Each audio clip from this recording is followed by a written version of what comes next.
Hello and welcome to National Focus for Friday, January 10, 2025. I am Julian Morris. In the headlines, work on the Loubiere to Bagatelle road rehabilitation project about to begin. 35 million in projects for Dowasco in 2025 and increased flights and easier access for Carnival patrons this year. The details of the headline stories and more when we return.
Welcome back.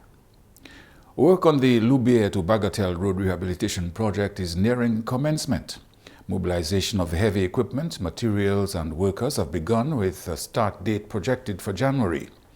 This project is expected to upgrade the main road, which is the primary link between Roseau and the southern communities of Belleville-Chopin, Pichelin, Grand Bay, Bagatelle and Font-Saint-Jean. As we know, the road is about 10.4 kilometers.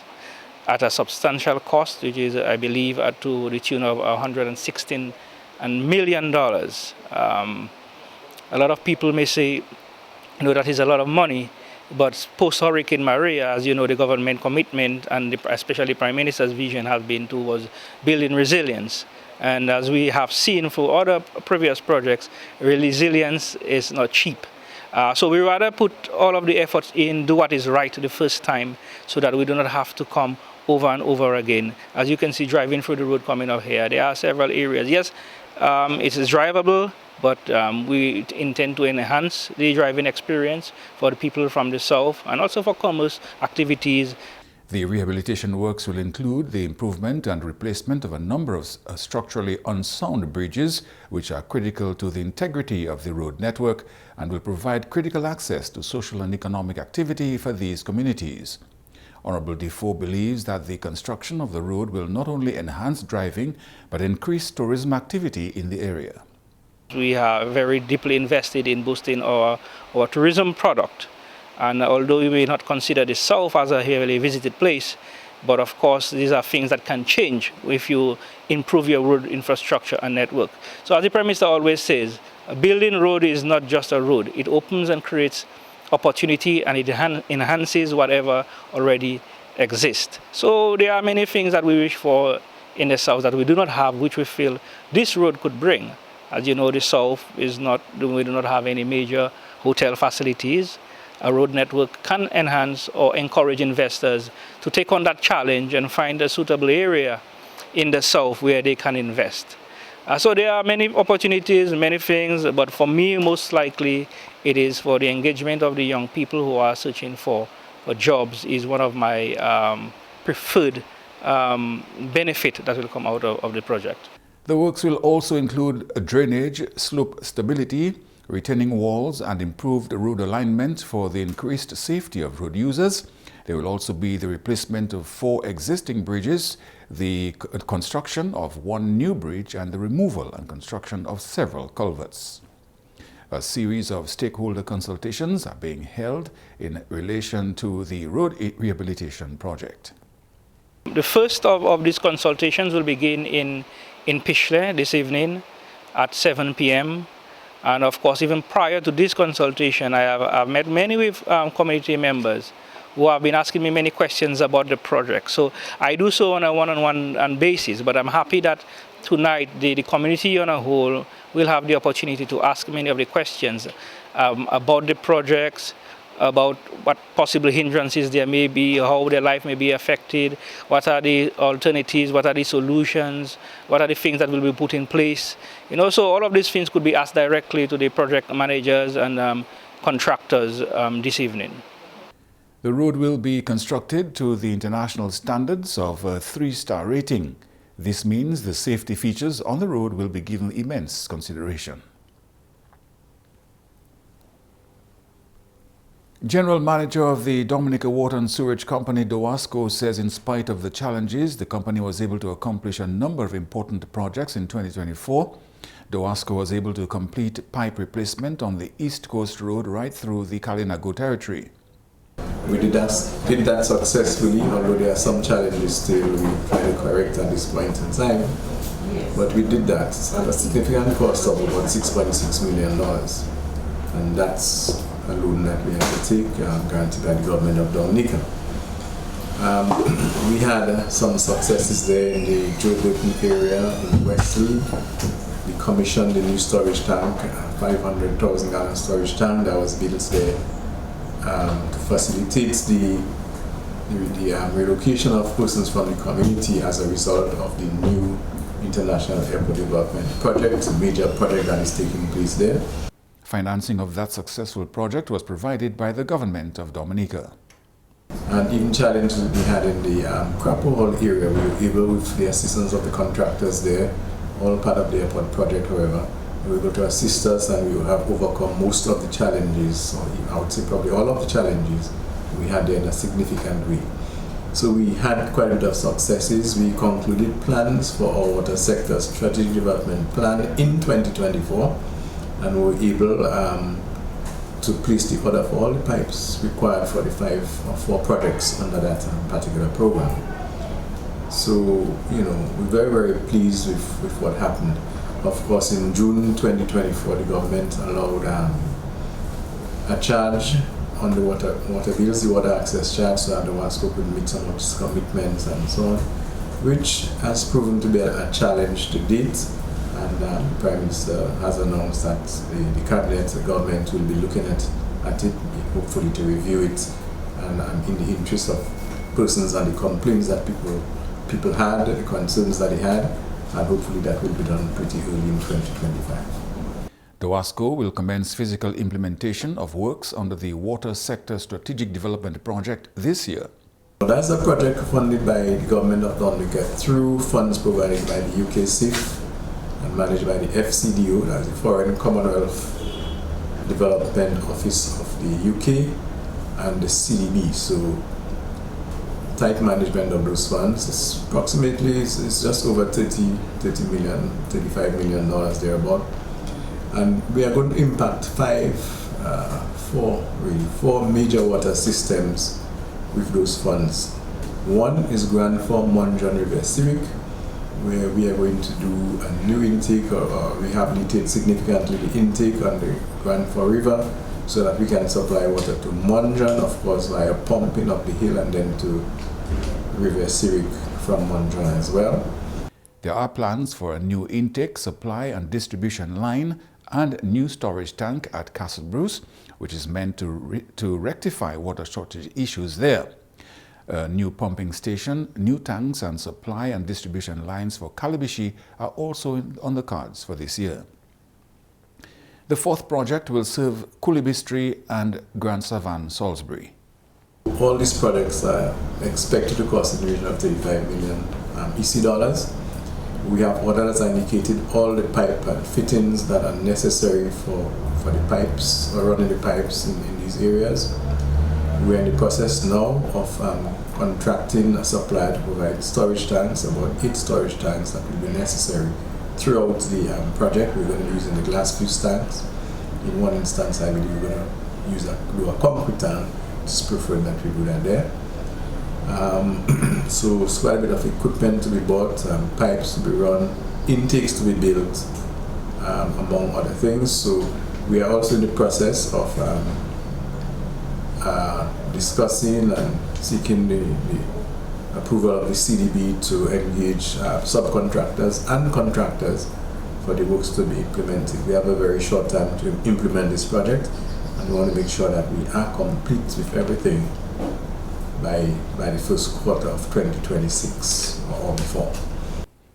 Destination Marketing Manager at Discover Dominica Authority, Ms. Andy Ravarea, has reassured travelers that reaching Dominica for Mass Dominic 2025 is much easier thanks to the increased availability of flights. Mass Dominic 2025 kicks off on Saturday, January 18, with the opening parade in Roseau. This is the first of many events leading up to Carnival Monday and Tuesday, carded for March 3 and 4. Ms. Ravarea says with various airlines operating in Dominica, travel from the UK and the Caribbean has been made simpler. Getting to the nature island is easier than ever before. At present, we welcome flights from the major regional airlines such as Wing Air, Inter-Caribbean, Liat 20, and Sunrise Airway and Caribbean Airlines. These airlines feed from the main hubs of Barbados, St. Martin, and Antigua, and with Caribbean Airlines feeding from Trinidad, all providing seamless connections to Dominica. So, if you are coming from the UK, from France, or any location in Europe, it is as simply as boarding KLM, Air France, British Airways, and making a smooth connection at any one of these hubs. Flights from the United States have also been simplified with United Airlines, as direct flights are set to begin next month. And as of February 15th, United Airlines will provide direct flights from Newark, New Jersey, taking our revelers right here to Dominica. We also have Silver Airways with its code-shared agreement allowing JetBlue travelers, so if you are a JetBlue flyer, a JetBlue traveler to seamlessly connect via Puerto Rico and then onwards to Mass Dominic 2025. Not forgetting our ferry service with Express des Îles from St. Lucia, Guadeloupe, Martinique. So it's very easy to hop on one of the ferries and join us for Mass Dominic. Ms. Ravarea also informed patrons that ample accommodation options will be available for those visiting Dominica during Mass Dominic 2025. This year, Mass Dominic is offering an array of listings of properties or accommodations with great packages and special rates. So we're encouraging you all listening who have not found your accommodation yet to go to www.dominicafestivals.com, click on the Mass Dominic. There's a page with an amazing scentsy made out of rope, this little page, an image. Once you click on this, you find yourself in the home of Mass Dominic. There you will see the Where to Stay tab.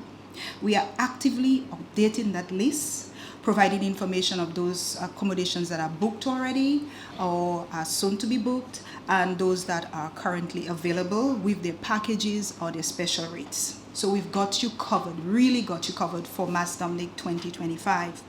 An additional service has also been put in place to ensure a comfortable visit for all coming to Dominica for the Carnival season.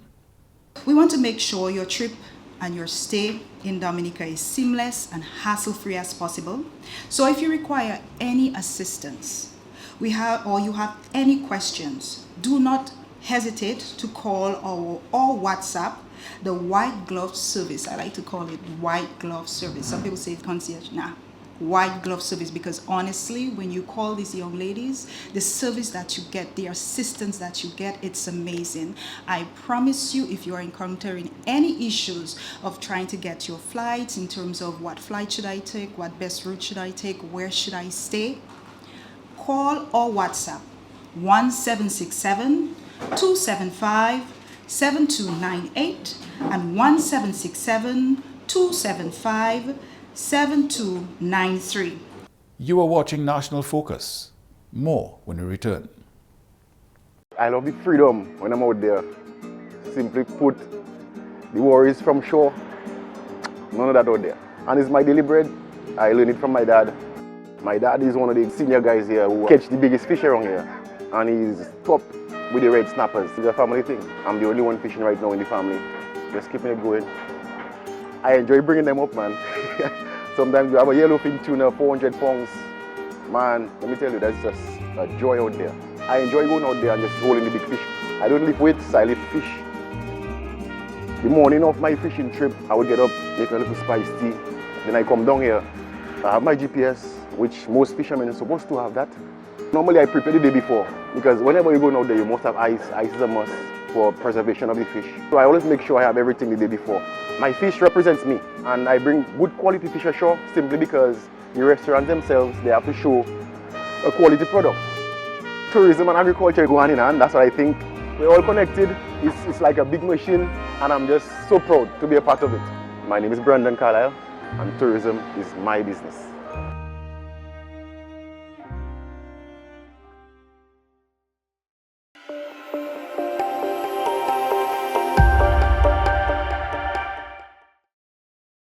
Welcome back.